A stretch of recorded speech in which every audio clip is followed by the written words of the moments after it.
Hola a todos, amigos, hermanos, familia. Qué bueno estar una vez más aquí en este lugar. Ya todos conocen la casa de Teófilo, aquí estamos. Hoy decidimos pasarnos para acá porque tenemos a dos invitadas muy especiales que se las quiero presentar. Tenemos de invitada a Mayra Portillo. Como todos todos la conocemos como la tía Mayra.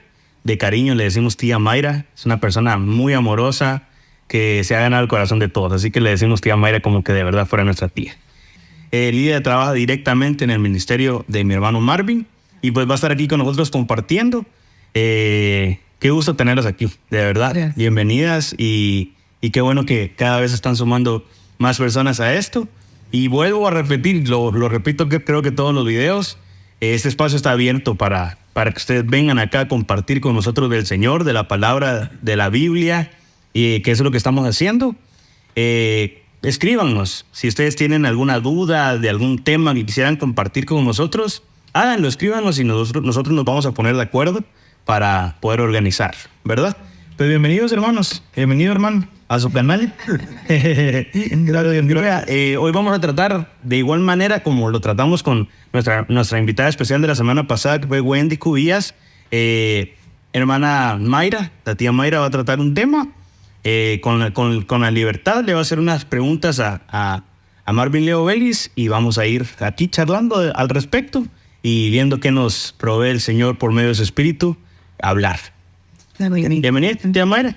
Gracias.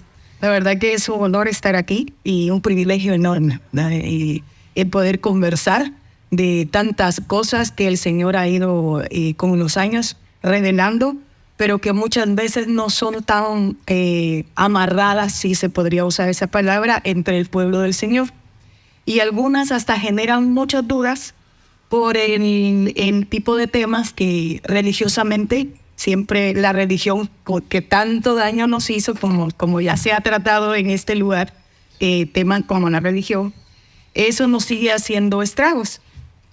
Y la vez anterior que vino mi hermana Wendy hablaban acerca de la comunión. Y yo también quiero preguntar algo acerca de eso, pero tal vez es el aspecto que va un poquito más elevado o más sublime, que sería la comunión en cuanto a la oración contemplativa.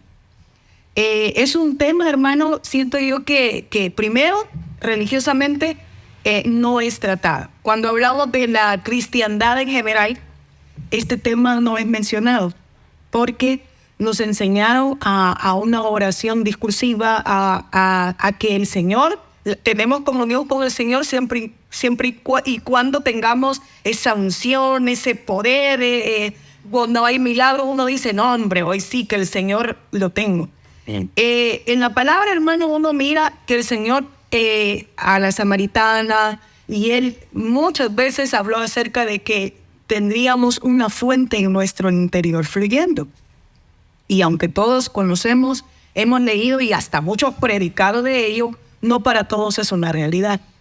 Y usted hace un tiempo hablaba a las iglesias acerca de que eso solo lo encontramos en la comunión genuina, pero es en la contemplación.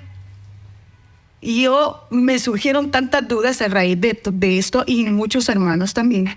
Por ejemplo, ¿de dónde nace en realidad el origen de la oración contemplativa?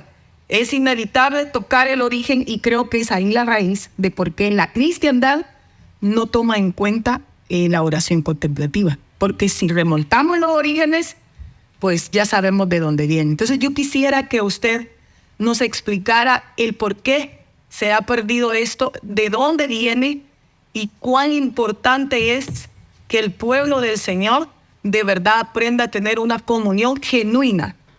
Y cuanto a eso, y luego van a ir surgiendo más dudas porque son demasiadas, pero tal vez empecemos, como decía mi abuelita, iniciemos del inicio. Me parece excelente. Tal vez tengan todos buenos días, ¿verdad? También es un privilegio estar en ese lugar y me da un gozo estar retribuyendo esas verdades que el Señor nos ha mostrado, ¿verdad? Nos ha liberado de la religión, como decía Mayra, pero hoy nos ha dado un camino nuevo de revelación para estar en su palabra. Pero me llamaba la atención lo que decía Mayra, y un comentario chiquitito es que como nosotros andamos tanto en el evangelismo, yo me dedico a andar en la calle muchas veces, a andar hablando con las personas, la verdadera comunión, según la gente afuera, es el estar hablando, orando y no callarse delante del Señor o en la iglesia. Entonces, la verdad que el mundo afuera, ¿verdad? Y más que todas las personas que tal vez no han leído la palabra, porque eso está en la palabra, ¿verdad? Se dedican a que tienen la mentalidad que la verdadera comunión es esa, es orar y no parar de hablar delante del Señor, ¿verdad? Entonces, de verdad que yo creo que va a ser un tema bien especial para que todos aprendamos, ¿verdad? Ok, excelente. Déjenme ir por partes en lo que ya me bombardearon en todo este suite. Primero, hablando de la oración contemplativa es lo que en algunos sectores se conoce como la oración del silencio o la oración silenciosa. Cuando nosotros vamos retrocediendo en la historia, llegamos hasta una época, allá por el año 250 a 450 de la era cristiana,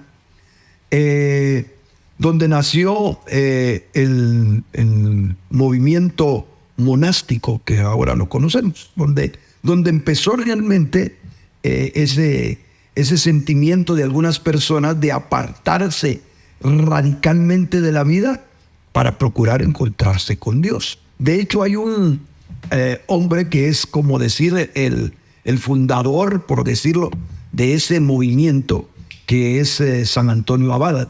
Yo creo que ustedes, hay una calle o algo así por acá en El Salvador que se llama así, ¿verdad? Bueno, pues ahora ya saben quién es San Antonio Abad.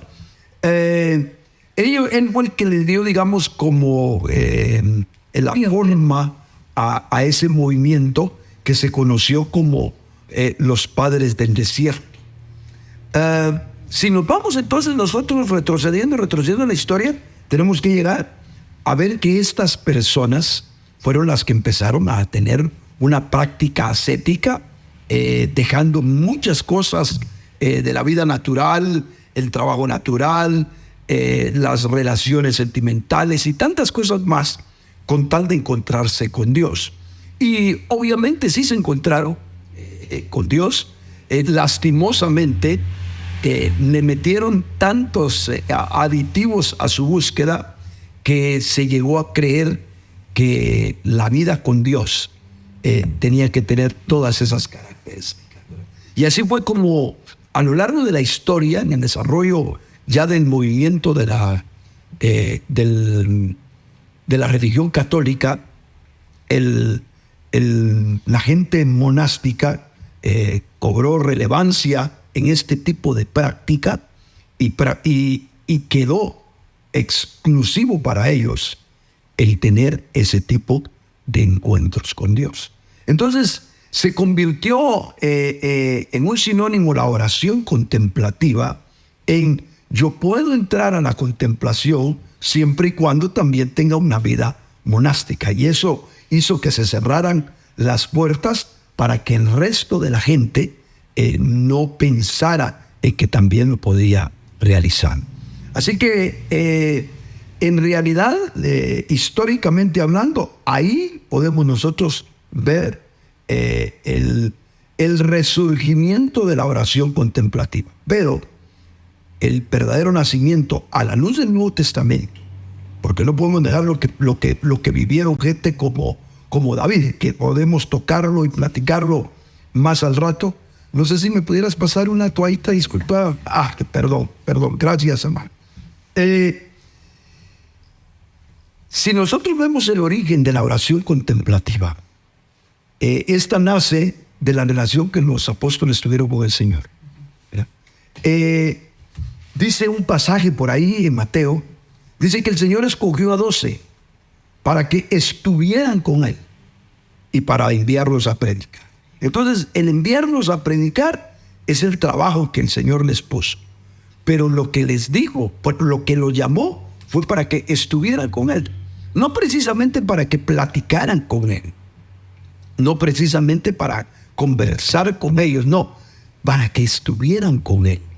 Esa vida pegada, esa vida de relación constante con el Señor, los hizo a ellos empezar a comprender que conectaban con el Señor obviando la parte natural del Señor, porque era un hombre completo, obviando la parte natural, ellos conectaban con el Señor a través de contemplarlo, a través de atenderlo.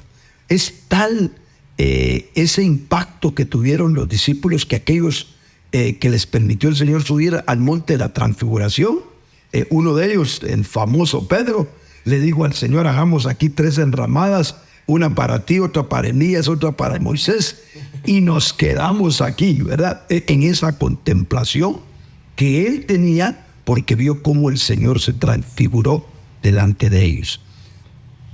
Diría yo que los 3 años y medio del ministerio del Señor fueron los tiempos de gestación de la oración contemplativa, de la vida contemplativa, de entender estos hombres que ganaban mucho más poniéndole atención al Señor que interviniendo, diciendo, hablando, etcétera. Su conexión con el Señor era más vivencial, de más experiencia, de más impacto para su ser interior, y diríamos que ahí se fue gestando la oración o la práctica de la oración contemplativa. Para terminar mi intervención y que puedan ustedes comentar o preguntar, después de eso, cuando los apóstoles experimentaron primero la muerte del Señor y la separación física con Él, que obviamente les permitía una conexión más inmediata, ¿verdad? Si yo, digamos, quiero compartir con mi hermana, con Sam, su presencia física me hace hacer más inmediata esa comunión que yo tenga con él. Por supuesto, puedo estar con él a la par y yo pensando, o estar fuera de sí en cuanto a que él está conmigo. Pero si él está conmigo, es mucho más práctico para mí conectarme con la persona. Entonces, para los apóstoles era bastante más fácil, por ocupar la palabra, tener al Señor presente y conectar con su parte divina y sentir esa bendición de estar en comunión con el Señor. Cuando lo perdieron, se les esfumó todo eso. Pero cuando el Señor resucita, ellos se dan cuenta que la relación del Señor con ellos no cambia, que tenía vigencia aquella palabra que el Señor les había dicho: yo estaré con vosotros todos los días hasta el fin del mundo. Entonces se aferraron a esa palabra, que ahora intervenía la fe, porque ya no era visible. Después de 40 días el Señor dejó de ser visible, y cuando ascendió al cielo y él llegó a la presencia del Padre, él se convirtió en el Espíritu vivificante que ahora lo tenían ellos. Ahora ellos podían entender a un principio maravilloso que se ha perdido en el Evangelio, y es que la persona misma del Señor continúa con cualquiera que le conoce. Ese descubrimiento que tuvieron los apóstoles de decir: hey, no solamente me voy a imaginar, no como digamos, yo ya vi la partida de mis padres. Podría tomar la actitud de estar viendo a cada rato fotos de ellos, tener fotos por todos lados, tratar de imaginármelos y revivir en mi interior muchas experiencias con ellos, pero todo eso es real. No está dentro del plano de la realidad, porque ellos ya murieron. Por más que yo haga una conexión y hasta termine un poco sobado imaginándomelos a ellos y platicando con mi papá, pues tendría que ser un problema psicológico. Pero Cristo no es así, porque Cristo está vivo, ¿me entiendes? Y Él prometió estar no solamente en nosotros, sino con nosotros. Entonces esa palabra y esa experiencia que los apóstoles tuvieron cuando el Señor resucitó, vieron ellos que no cambió, sino que lejos de eso, ahora la contemplación adquiría todo el propósito para el cual el Señor les había mostrado, principios como lo que estamos hablando. De manera que después de eso, los apóstoles continuaron su ministerio, no solo viviendo en comunión íntima con su Señor, sino que además predicando el Evangelio desde ese punto de vista. Entonces, para mí, el Evangelio es 100% contemplativo. Es más, yo diría que se ha desnaturalizado el Evangelio a raíz de no presentarlo contemplativamente. Porque al presentarlo contemplativamente, nosotros estamos invitando a todos los creyentes a que tengan una relación, por supuesto, utilizando la fe, como lo dice Hebreos, el que se acerca a Dios debe creer que existe, que es real, que ahí está y que es galardonador de los que le buscan. Entonces diría yo que la oración contemplativa se gesta en el tiempo que el Señor está con los discípulos, 3 años y medio, y se da a luz cuando el Señor ya está ascendido a la diestra del Padre y los apóstoles se dan cuenta que no cambió nada, que es más. En realidad, el Señor nos hizo elevarse ahora más, porque ahora no tenían necesidad de seguir propiamente al Señor, sino que el Señor mismo estaba en ellos, con ellos, y lo único que tenían que tener es ciertos mecanismos, si me permiten la palabra, ciertas maneras de cómo acercarse a ese Jesús que ahora estaba con ellos. Antes era, lo toco, ahora lo toco, lo veo, pero no con mis manos y no con estos ojos. Y ahí vamos a ir desarrollando en las preguntas que vienen cómo los apóstoles se expresaban acerca de esa comunión con el Señor. Espero que me haya dado a entender y que les esté explicando adecuadamente. Sí, además otro aspecto, hermano, es que usted decía algo en una prédica que yo le escuché, decía, la oración contemplativa o la oración del silencio no es una doctrina, pero es un principio. Y creo yo que es un principio de vida o de muerte para un cristiano, de vida o de muerte. O sea, y cuando uno piensa que es lo que menos importancia, o si no, más bien lo que menos practicabas como iglesia, es también un poco de aflicción de darnos cuenta que es tan vital, que es lo que el Señor quiere de nosotros y que es la comunión genuina. Lo que decía Lidia es cierto. Todo el mundo tiene un concepto de tener comunión con el Señor porque tocan ciertas virtudes de Él. Pero el Señor siempre, incluso en ese pasaje, cuando usted habla de cuando se le presentó a sus discípulos y se manifestó Elías y Moisés, al final el Señor les dice a él oír. O sea, le quitó las virtudes, si lo queremos ver, quitó la sobrenaturalidad y les dijo, no hombre, no es la sobrenaturalidad, es la persona de Jesús, es Él mismo. Pero ahora, ¿cómo yo logro tener esa comunión? Si cuando o esa oración, si cuando me han enseñado que cuando estoy delante del Señor debo hablar, o debo decir, Señor, estoy aquí, quiero tener comunión contigo, cuando esa oración es, o sea, porque es un poco, en las palabras chocan de los conceptos en que hemos aprendido cuando uno dice oración del silencio. O sea, cuando uno dice oración y del silencio, ya solo eso choca, esos conceptos que religiosamente hemos aprendido, porque si usted le pregunta a un cristiano qué es orar para él, es hablar. ¿Me entiendes? Entonces, cuando le dice, hermano, practique la oración del silencio, usted mira los rostros de las personas como, ¿cómo? ¿Hablo o no hablo? ¿Cómo es? Entonces, tal vez explicarnos cómo es la práctica, digamos. Si hemos entendido los conceptos, hemos entendido que el Señor lo que quiere es que tengamos comunión con Él. Incluso hay muchos pasajes en la Biblia. David mencionaba de estar en silencio. Salvo Eclesiastés menciona que nos acerquemos más para oír que no presentemos el sacrificio de los necios. Dice ese versículo, sino preséntate más para estar callado. Entonces, ¿cómo, hermano, llegar a una verdadera práctica de la oración del silencio, aunque se escuche un poco controvertido? Eso, ¿verdad? Bueno, primero,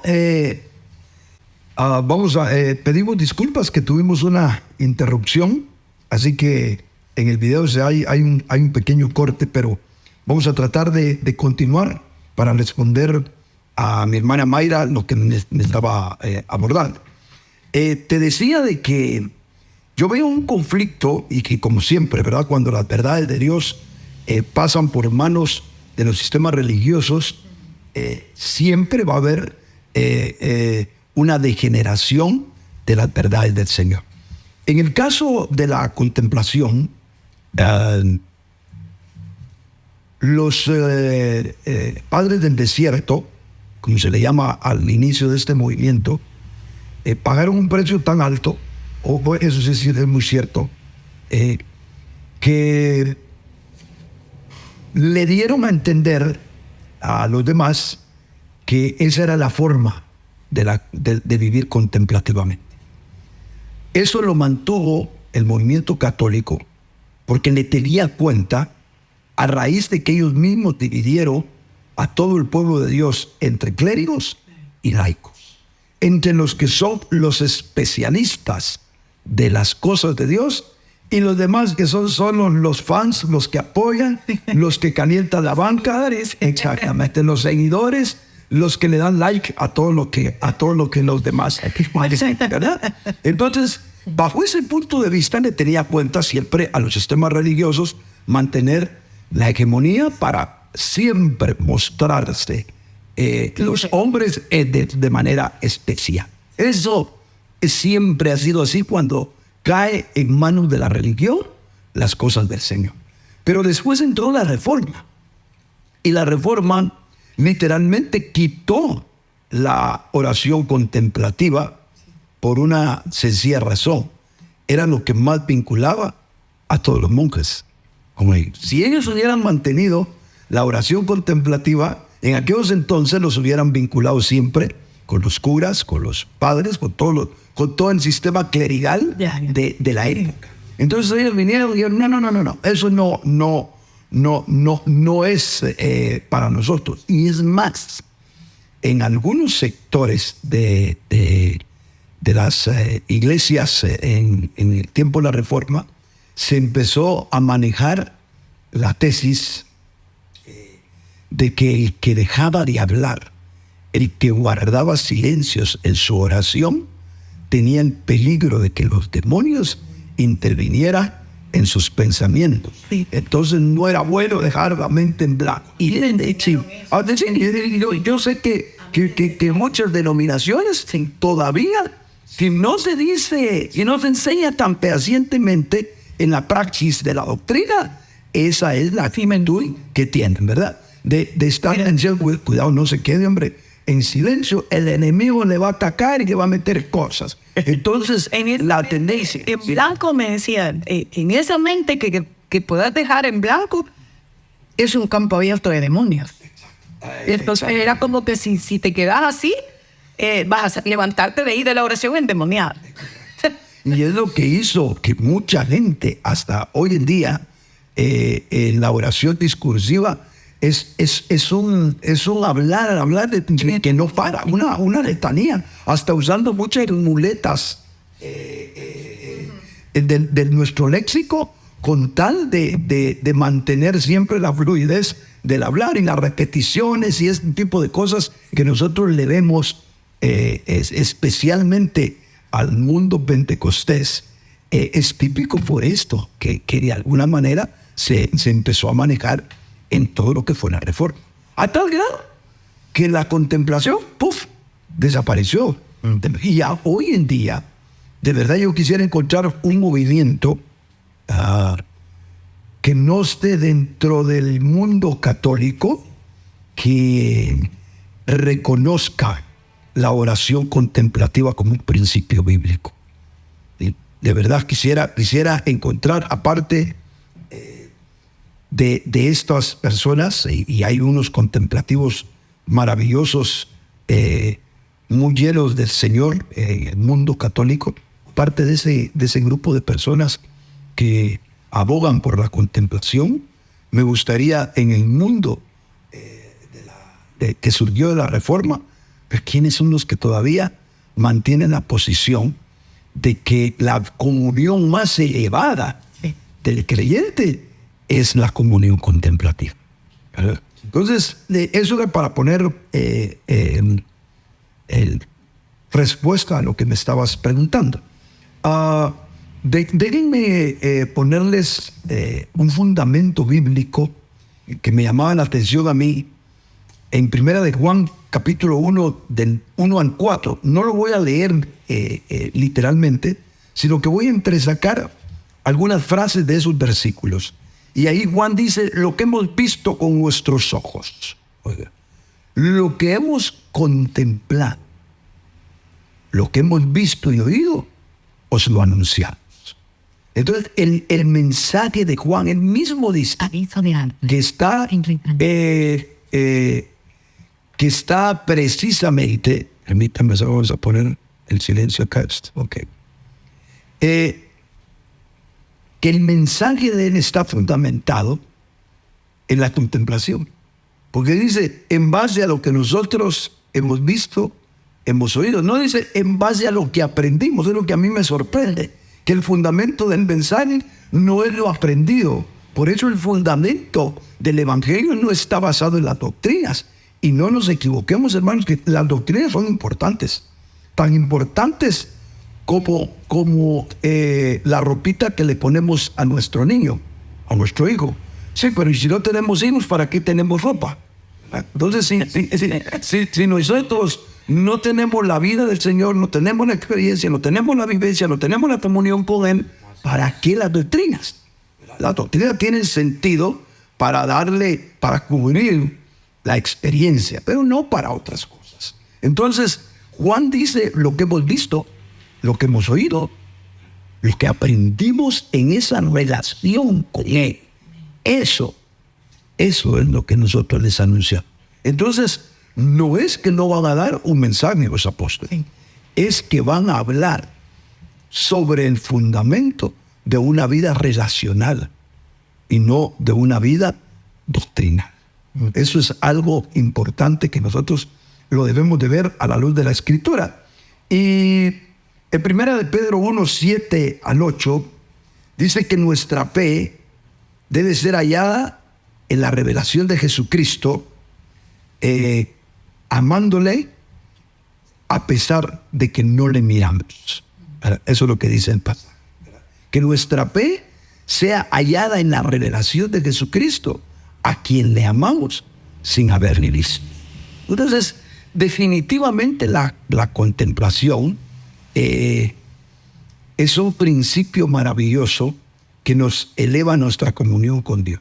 Pero para muchas personas no es posible orar sin hablar, porque han convertido la comunión en un sinónimo del hablar.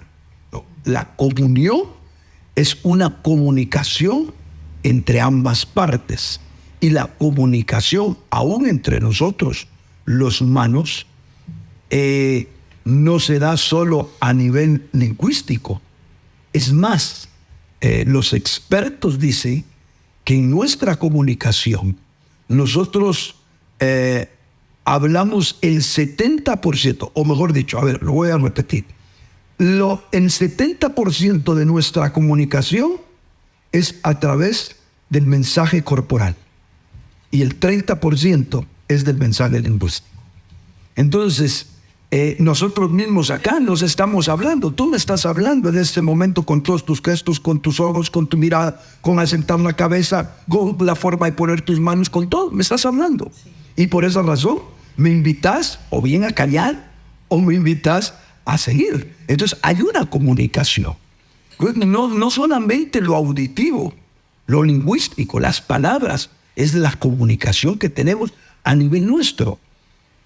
Muchos de los va a ser con Dios, pues.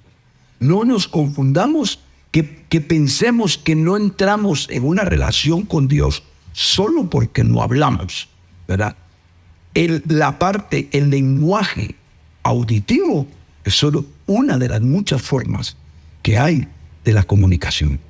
Yo ahí quisiera decirle algo. En el pasaje de 1 de Corintios 1:9, dice de que fuimos llamados a la comunión con su amado Hijo, ¿verdad? Entonces, la comunión, buscando los sinónimos, es una relación, es una conexión, es un lazo, es un vínculo que debemos de tener con el Espíritu vivificante que el Señor nos dio a cada uno de nosotros. Pero ¿qué no llevar al momento de la comunión? Porque yo he oído que dicen, hay que ir libre de las emociones, hay que ir libre del razonamiento, pero ¿cómo se da esa verdadera unión divina al momento de estar en la unión? Para que nosotros podamos practicar la comunión profunda con el Señor, tenemos, ya sea por conocimiento o por experiencia, que practicar la contemplación. Y me refiero a la contemplación con estar en una atención plena a la persona del Señor. De hecho, esa expresión de atención plena es la que usan los psicólogos para referirse a una terapia que invitan hoy está de moda la atención plena, que invitan a la gente para poder encontrar de alguna manera solución a diferentes problemas que puedan tener. Porque han descubierto, no solo, o sea, es un principio divino, pero se ha descubierto a través de la ciencia lo sanador que puede ser estar en tiempos de silencio. Solo que las personas, los psicólogos o las personas que no conocen al Señor, entienden los beneficios de esa terapia, pero no entienden hacia dónde nosotros debemos de disponer nuestro corazón para tener esos beneficios que es la persona del Señor. De hecho, esa era mi siguiente pregunta. ¿Cómo el mundo hoy en día ha llegado a ese punto y a esa práctica? Pero ¿cómo encontrar la diferencia entre la oración contemplativa y una meditación o una, parece que mindfulness, algo así le llaman ellos, a esa práctica, donde ellos dicen es ver y llegar a una conciencia plena de lo que somos y a una aceptación de lo que somos. Y eso va a ser liberador, es lo que hablan los psicólogos, la ciencia. Pero ¿cuál es la diferencia? Pues porque entonces es como en la práctica pareciera lo mismo, ¿verdad? Pero ¿cuál es la diferencia? O sea, yo sí puedo tener claro la diferencia, pero muchos de los que nos escuchan o de los que han alguna vez escuchado de la oración contemplativa dicen, entonces, ¿cuál es la diferencia? ¿Será que tengo el mismo resultado si yo practico una meditación o si practico la oración contemplativa? Si es el mismo resultado, ¿cuál es la diferencia? Entonces, para los demás, yo quisiera que también usted incluyera esa respuesta. Okay. La oración contemplativa es un abrirnos a la presencia de nuestro Señor Jesucristo. La muy contemplación o la atención plena, que es la práctica psicológica, es un abrirnos para nuestra propia sanación interior. En la oración contemplativa yo encuentro dos propósitos. Primero, estar con el Señor. Y segundo, por supuesto, en encontrar lo que en la Biblia se habla sobre el reposo. Para mí, el reposo es el resultado espiritual de lo que psicológicamente se le llama la sanación interior. Entonces, yo en la práctica cristiana de la oración contemplativa, yo encuentro dos propósitos. Lo repito. El primero, estar con el Señor.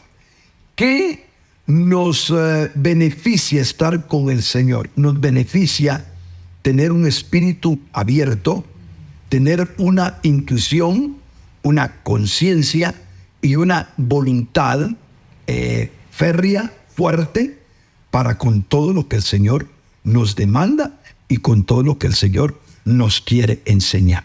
Ese acceso es el que no se tiene con una práctica normal de atención plena, ¿verdad? Es ese contacto con Dios, ese despertar a las sensaciones, como dice un autor de un libro, a las experiencias suprasensoriales, esos que están más allá de todos los sensores biológicos que tenemos nosotros para captar algún tipo de información. Eso no se consigue de otra manera que conectando con el Dios vivo y verdadero, Sí, ¿verdad? Con la persona de nuestro Señor Jesucristo. Por eso nuestra práctica cristiana en cuanto a la atención plena, si ustedes quieren usar ese término, pues es como decir lo mismo que la oración contemplativa, pero yo me quedo con oración contemplativa porque lo siento más cristiano el término, ¿verdad? Pero la atención plena, lo que dicen los expertos es prestarle atención al momento presente, sí, sin juicios, sin meter ningún tipo de conocimiento, ni de estar razonando, ni nada, sino simple y sencillamente vivir el momento presente. Eso es lo que en términos generales van a encontrar cuando busquen acerca de la atención plena. Es más, ellos también reconocen que se requiere un punto referencial y ellos hablan de que es bueno ponerle atención a la respiración. Sí. ¿Verdad? Entonces, piense usted en su respiración. Desde ahí eso es con el fin de no piense en un montón de cosas porque no le va a servir, porque al final... Para despierto. Exacto, porque lo que se quiere al final es encontrar un silencio interior. Lo que han descubierto científicamente hablando es que el silencio interior restaura nuestro ser. Entonces, ponerle atención a nuestra respiración y quedarnos 10, 15 minutos ahí va a traer un beneficio para cualquier persona. Pero nosotros no estamos hablando de eso. El primer cambio que nosotros debemos de tener es que nosotros nos acercamos a la persona del Señor. No necesito prestarle atención a mi respiración, ¿verdad? El hermano Thomas Keating y los hermanos que hablan del movimiento de la extensión contemplativa, hay un movimiento que habla mucho sobre eso, y hay un hombre que acaba de morir hace un par de años, Thomas Keating. Si lo quieren buscar, fue un cura, fue un monje que por más de 50 años se dedicó a investigar y a encontrarse una vez más con esa verdad de la contemplación. Pero estas personas nos hablan acerca, o nos instruyen acerca de lo que le llamaron ellos la palabra sagrada. Es la sustitución de póngale atención a su respiración, ¿verdad? El principio para nosotros debe ser básico. El que dice la Escritura, puestos los ojos en Jesús. O sea, nuestra atención debe ser a la persona del Señor, no ocupando, oigan muy bien esto, no ocupando las funciones del alma, sino procurando que ese presente psicológico que corre en nosotros a través del alma se quede a un lado y nosotros encontremos las funciones paso a paso, poco a poco, de nuestro espíritu para utilizar la mente del espíritu a las cosas que tienen que ver con Dios. O sea, ese sería, digamos, el primer gran propósito de la oración contemplativa. El otro beneficio, es decir, es entrar al reposo que el Señor propuso y que lo vemos nosotros clarísimo en la carta a los Hebreos. Que dicho sea de paso, la sesión anterior que hablábamos con mi hermana Wendy, les comentaba que Hebreos es el manual de nuestra comunión con Dios. ¿Verdad? Entonces, esa carta a los Hebreos... Y también digo que no se predicaba mucho. Y que no se predicaba mucho de eso. Mucho. Correcto. Exacto. Y lo interesante de la carta a los hebreos es que se menciona precisamente que el Señor preparó un reposo para el pueblo de Dios. Y dice, nosotros debemos de procurar alcanzar ese reposo. Cuando nosotros leemos el reposo, y si ustedes me quieren acompañar, no lo tengo a la mano, pero lo voy a buscar. Pues a ver, en Hebreos 4. Y dice, en el verso 1 dice, temamos por tanto nosotros, no sea que permaneciendo aún la promesa de entrar en su reposo, alguno de vosotros parezca no haberlo alcanzado. Porque así como a ellos, también a nosotros se nos ha anunciado la buena noticia, pero no les benefició la palabra del mensaje en sí, por no ir acompañada de la fe en los que oyeron, porque necesaria es la acción de fe para poder entrar a este tipo de relación. Pero los que hemos creído entramos en el reposo. Como ha dicho, juré en mi ira, no entrarán en mi reposo. Dice, porque así dijo en algún lugar respecto al séptimo día, y reposó Dios de todas sus obras en el séptimo día. Y otra vez en este lugar no entrarán en mi reposo. Ahora oigan esto. Por tanto, puesto que falta que algunos entren en él, y los que antes oyeron la buena noticia no entraron a causa de su desobediencia, de nuevo fija un día, hoy, diciendo por medio de David, después de tanto tiempo como queda dicho antes, hoy si oís su voz, no endurezcáis vuestros corazones. Y me adelanto un poquito a la lectura. Dice en el verso 9, que era por tanto un reposo sabático para el pueblo de Dios. Está refiriéndose a nosotros. Porque que entró en su reposo, también él reposó de sus obras. ¿Qué es el reposo? No estar obrando. Y nosotros obramos no solo físicamente, sino también hay un obrar en nuestro pensar. Todo lo que estamos pensando también es un trabajo. Y veamos que hay algunos que ganan mucho más que hacer con pensar. Así que pensar es un trabajo, ¿verdad? Y entonces aquí dice, porque el que entró en su reposo, también él reposó de sus obras como Dios de las suyas. Procuremos pues entrar en aquel reposo, para que ninguno caiga en el mismo ejemplo de desobediencia. Nosotros debemos aprender a entrar al reposo. Ahora, si seguimos el hilo, que no quisiera leer todo el capítulo, casi lo termino de leer, dice, después de un par de versículos, por tanto, teniendo un gran sumo sacerdote que ha pasado a través de los cielos, Jesús, el Hijo de Dios, aferrémonos a nuestra confesión, porque no tenemos un sumo sacerdote que no pueda compadecerse de nuestras debilidades, sino uno que ha sido probado en todo según nuestra semejanza, excluido el pecado. Acerquémonos pues con toda confianza al trono de la gracia para que obtengamos misericordia y hallemos gracia para el oportuno socorro. ¿Qué es entonces el reposo? Es llegar a la presencia de Dios, es estar delante de Él, es prestar atención a Jesús y esperar en Él. Entonces nosotros tenemos, les decía, el primer propósito es estar con Él. Él va a avivar y va a hacer funcionar bien nuestro espíritu cuando estemos con Él. Pero el otro es calmar nuestra vida. Es romper con las preocupaciones. Sí, el beneficio que encuentra, diríamos que en esa parte es parecido, hay una similitud, hay beneficios compartidos, por decirlo así, sí, entre lo que es la atención plena y lo que es la oración contemplativa.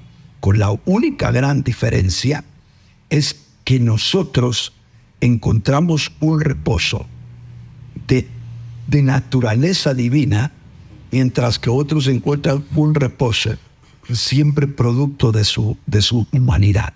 Y ahí estaría la gran diferencia. No negamos, y yo no niego, las personas que practican la atención plena de verdad tienen cambios en su personalidad, en su carácter, en su caminar, en muchos aspectos de su vida.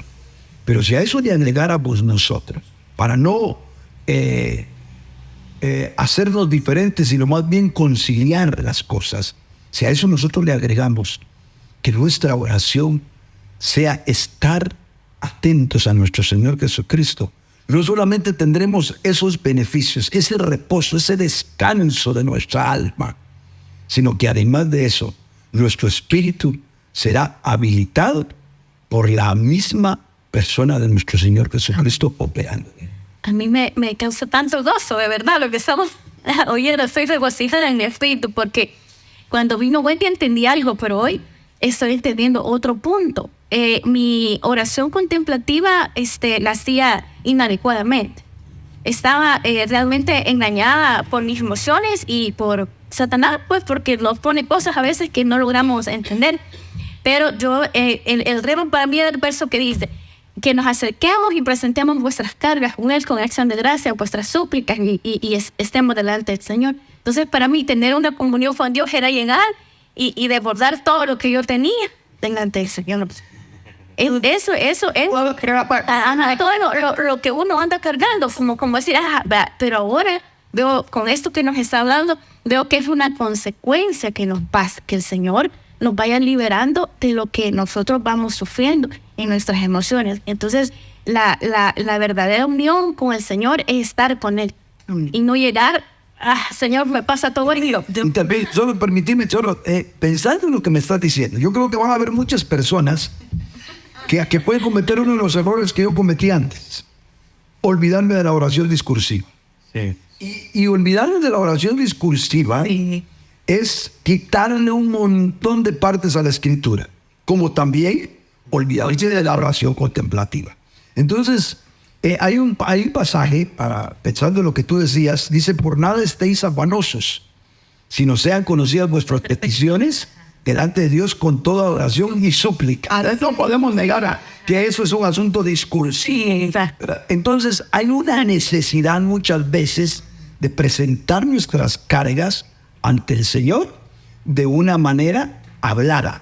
Porque cuando nosotros hablamos, interiormente definimos no solamente nuestra carga emocional, sino también definimos lo que realmente nosotros pensamos en relación a algo, ¿verdad? Y entonces hay un auxilio del Señor más definido en nuestra psique cuando nosotros también sabemos definir con palabras la situación que estamos viviendo.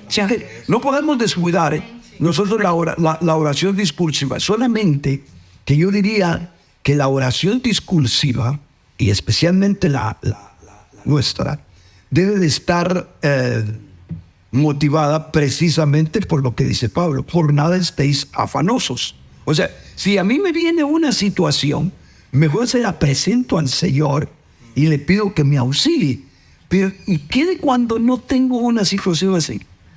Y siempre, y es cuando terminamos nosotros en el invento de tener que decir y decir y decir. Eso pasa como la relación de esposo y esposo, de los cónyuges. A veces qué bonito es que nos digamos con nuestro cónyuge las cosas y especialmente cuando fue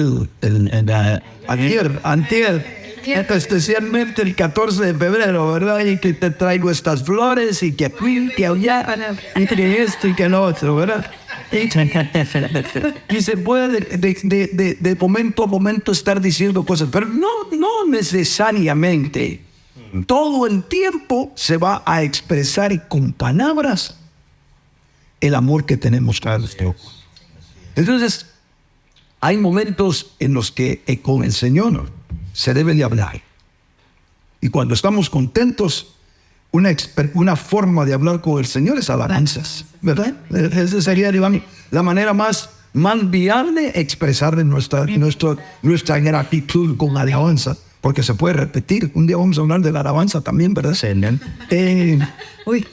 y vamos a pedirle aquí a los músicos que... Pero aparte de eso, cuando hay afanes, cuando hay dificultades, cuando hay cargas, ¿por qué no definirlas con el Señor? Sí. Bueno, también si no tengo yo sensación de qué me pasa, pues tampoco no voy a decir lo que no sé. Pero cuando entiendo qué me está pasando, Pablo lo dice. Expongan sus peticiones delante del Señor con toda oración y súplica. Y no dice con mucha oración, sino con toda oración, porque se está refiriendo a los diferentes tipos de oración que se puede tener. Y cuando no es así, qué maravilloso es estar con el Señor en contemplación. Así es.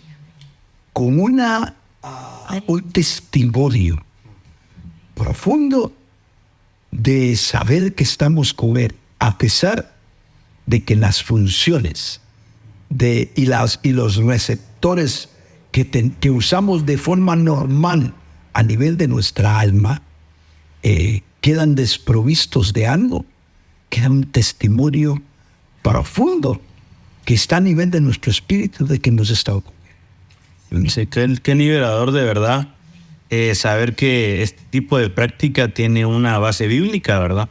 Y sobre todo, yo de verdad quería animarlos a aquellos que nos escuchen, sobre todo nuestros hermanos en la fe, que no habían escuchado de esto, que indaguen más y que investiguen más, porque es algo precioso la actividad en lo que es la iglesia, el ministerio de cada quien, lo que tiene que hacer uno para el Señor es algo precioso.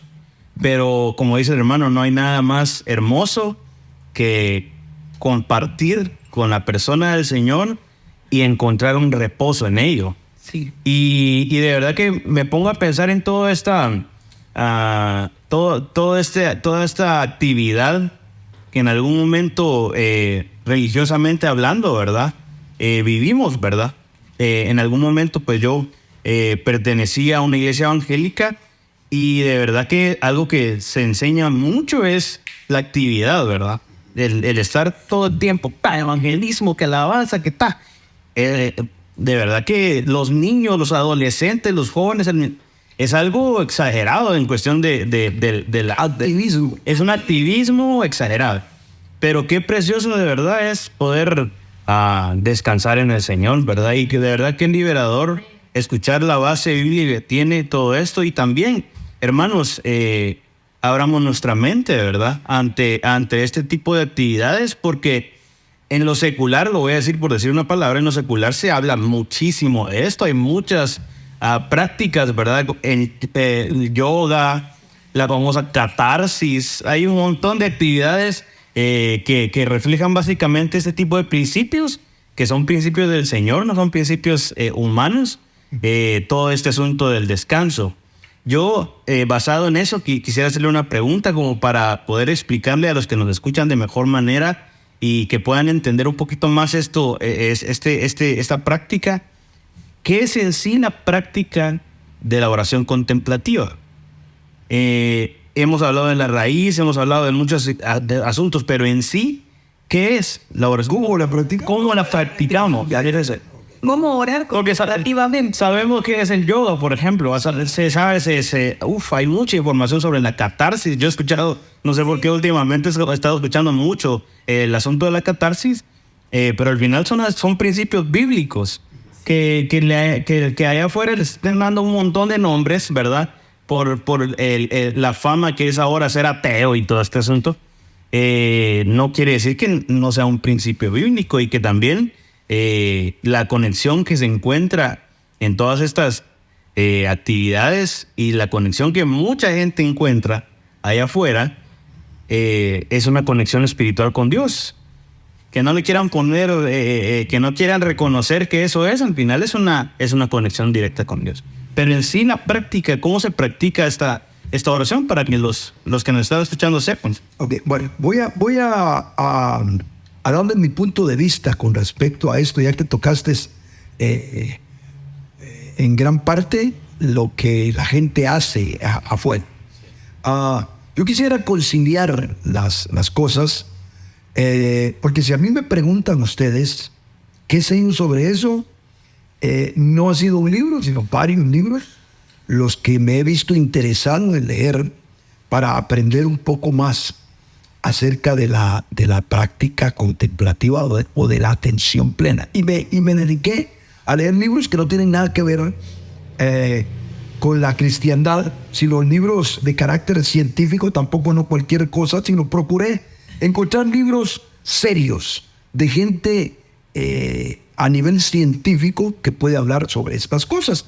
Y me han parecido cosas impresionantes, y lo más impresionante para mí es lo armonioso que es lo que encuentra el ser humano cuando con sinceridad busca la verdad, lo que encuentra que es tan armonioso con lo que nosotros encontramos en la palabra del Señor.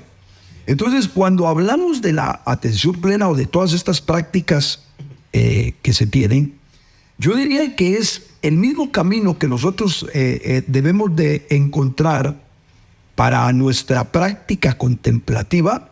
Es el mismísimo camino que todas estas personas, hablando de las personas honestas, no de charlatanes, de las personas honestas, han encontrado de un camino también en el cual descubren esferas más profundas del ser humano, ¿verdad? En otras palabras, a estas prácticas llevan a conocer no solo el inconsciente, sino también las áreas de nuestro ser que están conectadas con el mundo espiritual. Toda persona seria que yo he encontrado que habla de esto, si no es creyente en el Señor, por lo menos han descubierto que Dios es tan real que no se puede. Terminan aceptando que hay un espacio en el ser humano que está abierto, que lo que sucede es que por la cultura que hemos venido acarreando ya de años, nos han enseñado a funcionar más con el hemisferio izquierdo, para que quieran saber un poquito de eso, que es el más pensante, el que lo calcula todo, etcétera, que con el hemisferio derecho, que es precisamente el creativo, el artístico y también el espiritual. Entonces, lo que nos ha sucedido es que nos han entrenado para ser poco místicos. Pero en la parte mística del ser humano hay un conocimiento incalculable. Es solo el hecho de que si tú te dieras a la tarea de pasar unos 2 o 3 días y contemplaras esta taza, no pensaras en la taza, contemplaras la taza, pero con de verdad atención plena, y empezás de repente hasta componer una canción sobre la taza. Ese es el descubrimiento que se tiene, que la contemplación nos hace abrir otras esferas de nuestro propio ser. Ahora yo le diría a las personas que cuando nosotros encontramos precisamente esa esfera espiritual, mística, artística en nuestro hemisferio derecho, nosotros nos paramos, nosotros que conocemos a Jesús, nos paramos encontrando con el Señor. ¿Por qué vamos a ir a otra cosa? ¿Por qué nos vamos a quedar en la puerta si podemos entrar a lo más profundo de la casa de Dios, donde está precisamente la esencia misma de nuestro Señor? Eso sería a lo que nosotros estamos invitando como creyentes. Pero todas estas prácticas, usted tiene la sabiduría de entender y comprender, nos da muchos parámetros para abrirnos ese espacio que todos tenemos que tener. Y que si no hacemos algo, por supuesto, el hecho de que sepamos que existe la contemplación en la Biblia no quiere decir que estemos tocando la esfera contemplativa. Así es. En nuestras vidas tenemos que aprender. Y creería yo que nos quedamos cortos en este programa para hablar de esa pregunta que me hiciste. Yo diría que no la voy a poder contestar. De cómo tener la práctica de la oración contemplativa, ¿verdad? Que tal vez lo digamos para otro programa, ¿verdad? Porque ¿cómo estamos del tiempo? Sí. Para otro programa lo podríamos dejar ya exclusivamente abordar el cómo hago la oración contemplativa. Porque yo soy honesto, no la estoy contestando. Solamente estoy por las ramas diciendo varias cosas, pero que no me gustaría abordarlas porque sí hay un camino muy amplio. Primero había que entender, a la luz de la Escritura que la contemplación es una realidad. Y si ustedes me permiten, para terminar, yo tengo aquí dentro de mis notas, porque me invité a Mayrita, porque ella me hizo preguntas, no pensando en que yo la iba a invitar, sino ella me hizo preguntas por mi WhatsApp. Me dijo: hermano, mire, hay gente que me está preguntando mucho de la oración contemplativa, ¿cuándo vuelve a hablar de eso? Entonces de una vez se me ocurrió, le dije: venite mañana y de una vez platicamos al respecto. Así que me tomé la libertad de recopilar algunas de las notas que tengo sobre esto, y no quiero terminar el programa sin darles algunas bases bíblicas, porque entiendo que muchos de los que nos están sintonizando son creyentes en el Señor. Por ejemplo, dice en Hebreos 12:2, puestos los ojos en Jesús. Nótese que el énfasis no está haciéndolo en hablen con Jesús, sino pongan sus ojos en Jesús. Pues tus palabras en Jesús. Si no dice puestas tus palabras en Jesús, sino puestos los ojos. Mire con esa mirada del Espíritu. Y al final les voy a dar un pasaje que espero que los conmueva. A mí me conmovió, y precisamente hoy en la mañana nunca había visto un pasaje como ese. Ya se los voy a enseñar para finalizar. Después dice también otra expresión, poner la mira o poner la mirada en las cosas de arriba, en Colosenses 3:2. Y después dice también, nosotros contemplando como en un espejo la gloria del Señor, vamos siendo transformados de gloria en gloria. Dice contemplando. La cita es 2 de Corintios 3:18. Y una que me impresiona a mí es 2 de Corintios 4:18, donde dice: no poniendo nuestra mira en las cosas que se ven, sino en las que no se ven. Entonces hay cosas que podemos ver invisibles, pero obviamente con otro ojo que no es este que tenemos aquí, no es el físico, ¿verdad? También dice la Escritura en Hebreos 11:27, dice que Moisés pudo salir de Egipto porque se sostuvo como viento al invisible. También nosotros tenemos, me sorprendió algo que no me quiero quedar sin decirlo, y perdonen, pero ojalá que los que nos están tratando de escuchar hayan llegado hasta este momento. Sabemos que la tentación es grandísima en el internet para ¿cómo dicen ustedes? Escrolear. Escrolear, ok. Bueno, entonces, sí, o adelantando, ojalá que puedan esto, que es importante verlo. En el Salmo 62:1, en algún momento que yo estudié estas cosas, se me ocurrió, porque no le puedo decir ni por qué lo hice o cómo lo hice, se me ocurrió consultar 3 versiones de las buenas versiones que tengo en este programa. Se me ocurrió investigar 3 versiones del mismo pasaje. En la versión de las Américas, el Salmo 62:1, oiga cómo es: en Dios solamente espera en silencio mi alma.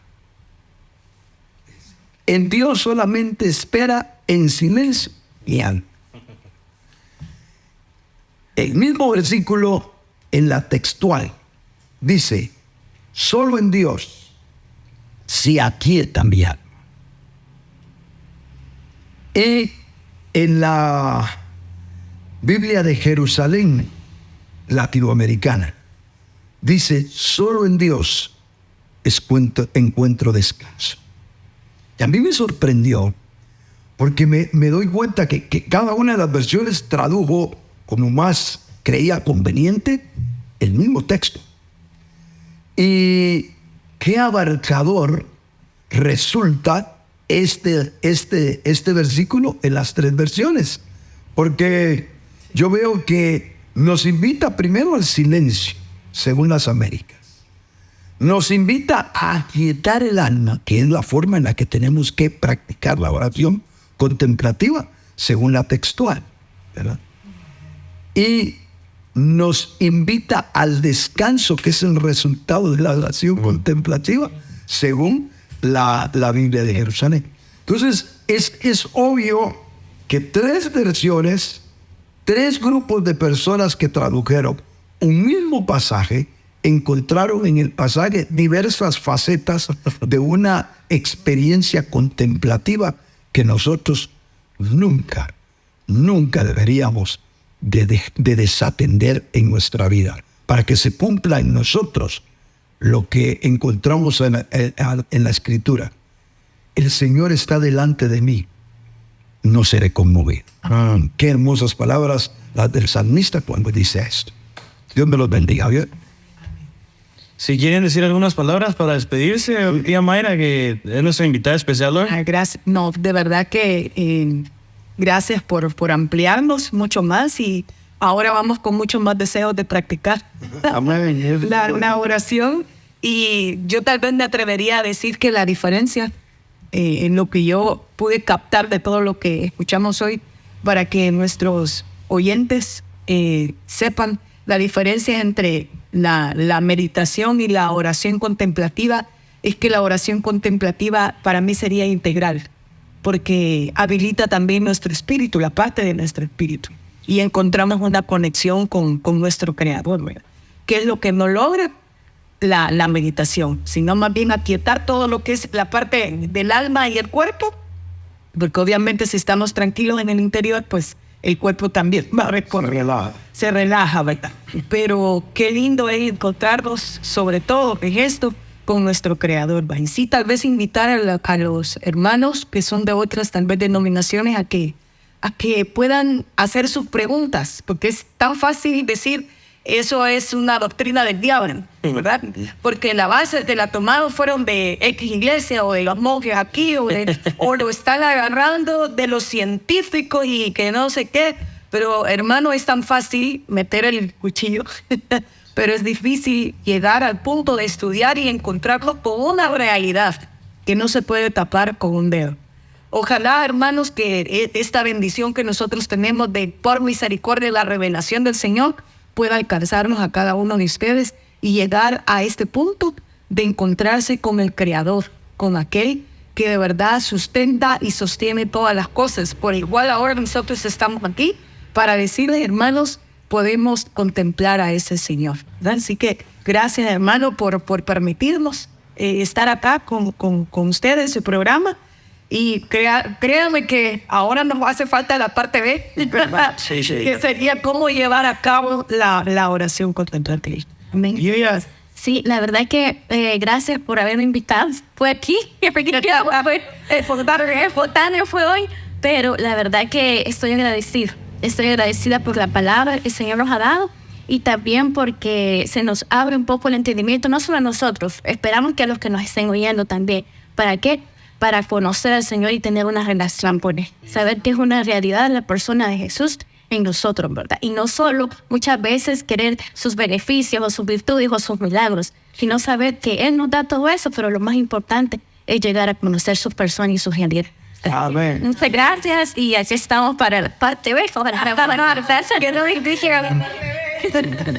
Pues excelente. Yo también solo quiero decir algo pequeño, y es que todos sabemos que la vida en el Señor, el Evangelio, la cristiandad está en crisis. Amén. Y sí me pongo a pensar, sobre todo escuchando lo que hablábamos hoy, que es en base a que se ha dejado de contemplar al Señor. Y se ha interesado más en qué tan bien suena la música, qué tan buenas palabras digo para atraer más la atención de la gente. Yo recuerdo este escenario de Marta y de María, ¿verdad? Marta enfocada en las cosas del exterior, ¿verdad? Que todo salga bien, que esté limpio, aquí la casa, que la comida, que se sienta bien. Y María, pues, bien enfocada, ¿verdad? Ella quería contemplar al Señor y estar con Él. Necesitamos de eso. Amén. Necesitamos contemplar al Señor, y les animo a todos a que puedan... Un último comentario. La contemplación es la mejor preparación para el día de la muerte. Sí. Por una sencilla razón. Cuando nosotros morimos, ¿qué está pasando? Está a punto de terminarse las funciones físicas y por ende las funciones del alma, para quedarnos solo a nivel espiritual. Amén. Entonces la contemplación es un adelanto. A veces, entre más contemplativos seamos, más bendición tendremos a la hora de partir de este mundo. Amén. Amén.